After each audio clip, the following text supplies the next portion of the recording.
Welcome to Goobertown Hobbies. My name is Brent. Today I'm going to show you my hobby travel kit. This is what I take when I'm away from home, but I still want to get some hobby done. There's nothing fancy here. These are just regular tools, but they're the ones that you really notice when you don't have them. So here's my checklist. This will vary a bit depending on where I'm going, whether or not I'm going to be flying, and what I want to work on.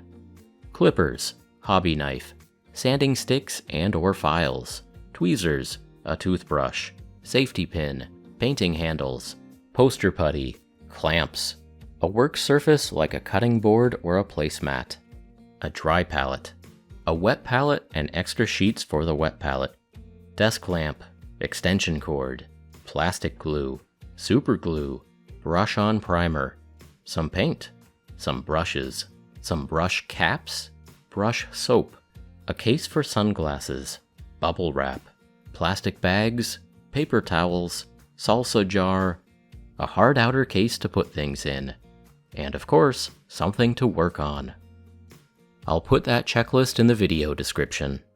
We'll talk more about some of those items, but first let's talk about where you're going.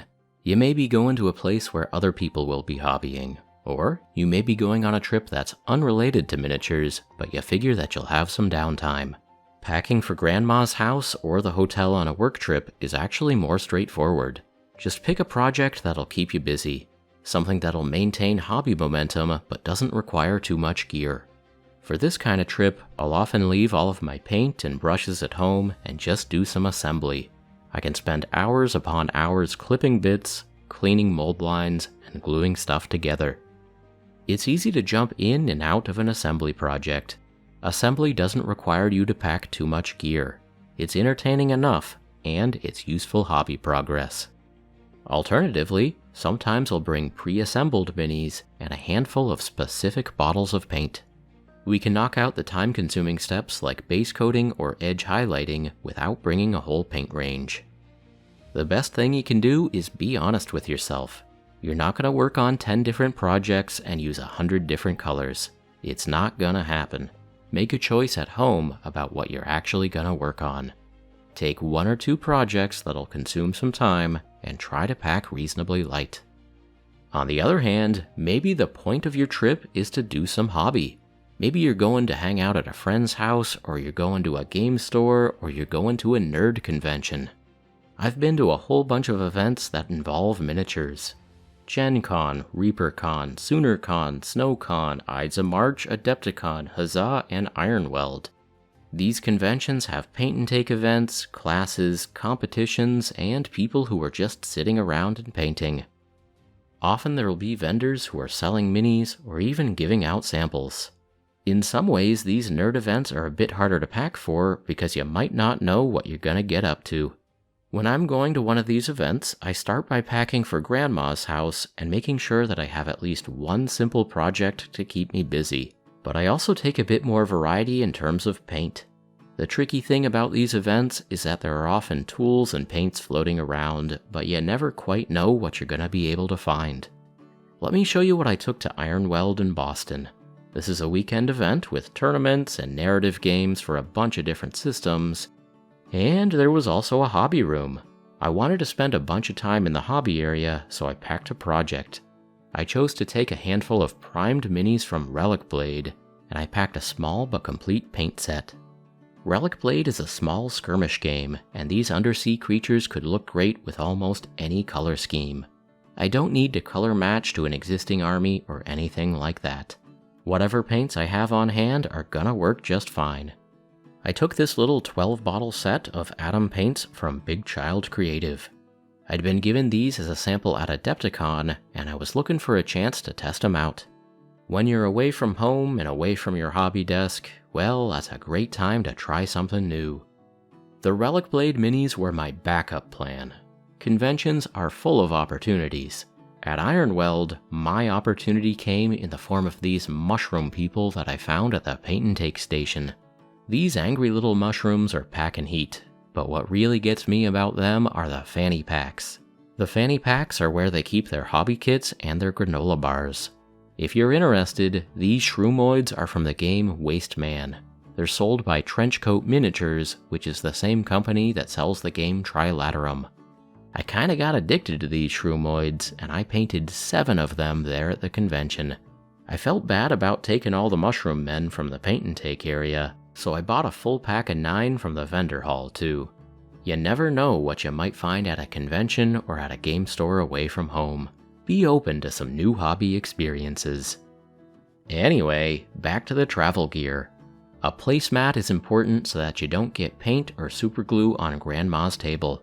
This can be anything from a hobby mat to a newspaper. If I have room, I also pack a desk lamp and an extension cord. Hotel convention centers usually have awful lighting, so a lamp is worth lugging around. I don't use a magnifier yet, but if that's important to you, then you should remember to bring one. A safety pin can be a lifesaver for opening clogged bottles of paint. At conventions, I usually acquire a few pins to wear on my lanyard, and those work great too. For a hobby knife, I like the retractable ones from Monument Hobbies. I always lose the caps to my hobby knives, so these feel a lot safer to pack. Reminder to be careful with what you take through airport security. If you put dangerous items in your carry-on, you might get pulled aside for a thorough search, and your friends Trent and Casey will probably film you and laugh at you. Speaking of airport security, I try to only ever fly with a few bottles of paint, and I put those into my toiletry bag. Some people do put paint into their checked luggage. Sometimes the pressure changes cause a bottle to leak, but I think they mostly turn out okay. I'm too cheap to check a bag though, so I wouldn't really know. Something else that I pack in my toiletry bag is a bit of superglue. Superglue is handy for quick repairs on any material. I like to put it in its own little plastic bag so that it doesn't get on anything. Little bags are very useful. They're great for holding bits when you're assembling models, and they can also do an okay job of protecting individual models. Let's say that you get a new mini at a class or a speed painting competition or a paint and take event. You can stick the new mini in a bag to increase their chances of survival. Even better is if you have a glasses case. If you're transporting just a couple of models, this is a great way to keep them safe. I keep one of these with me at conventions, so if I acquire a model or two, I can just pop them into the glasses case and not worry about them too much. There are tons of great ways to safely transport models. I often default to bubble wrap and a plastic box. It's cheap, it's effective, and it's easy to scale up or down depending on what you want to bring with you. Okay, so I think a lot of the tools that I pack are self-explanatory. If you're confused about the toothbrush, that's how I clean crumbs off of models while I'm scraping mold lines. The little clamps are handy when you're gluing bits together. Clamps have a secondary purpose of adding stability to paint pots. This way, you're less likely to spill Nuln Oil on Grandma's dining room table. Brush caps. Don't forget brush caps. No matter how you pack your brushes, this will help to protect the bristles. Remember, if you use a wet palette, bring a few extra sheets of paper. Completely optional are a jar for paint water and some paper towels. These things are easy to find anywhere, but it's convenient to just have them with you and not need to track them down. Oh, and to pack all this stuff, I just use a plastic box. I scale the plastic box to how much stuff I'm planning to bring, and I fill the extra space with bubble wrap to keep things from rattling around. Having some bubble wrap is also useful if you accidentally acquire some new minis. There was a time when I tried to use tackle boxes, but I found that these caused me a bit of stress. Some sections are too empty, and some are too full, and some items don't fit at all. And it bugs me. So yeah, these days I just use a simple plastic box. I know some companies make fancy travel cases, and I might look into those someday. But for now, the plastic box is doing a dang good job. As a general philosophy, I try to leave my favorite tools and my most expensive stuff at home. Anything that I bring on the road has a chance of being lost, so my travel squad here is kinda my B team. These are still good tools though, and they work great. Other stuff that I leave at home are spray cans and my airbrush. They're too bulky, and it can be hard to find a place to use them. I either prime at home, or I pack some brush-on primer. I also don't like to travel with basing materials. Sand and flock and that kind of stuff are messy. PVA glues and texture paste can take a long time to dry, and the minis can't really be packed up while the bases are wet. All in all, it's just easier to base my models at home. For the road, I try to pick projects that are time-consuming but don't make too much of a mess or require too many supplies. I definitely think it's worth packing a hobby kit. I've found that I really can make progress while I'm away from home.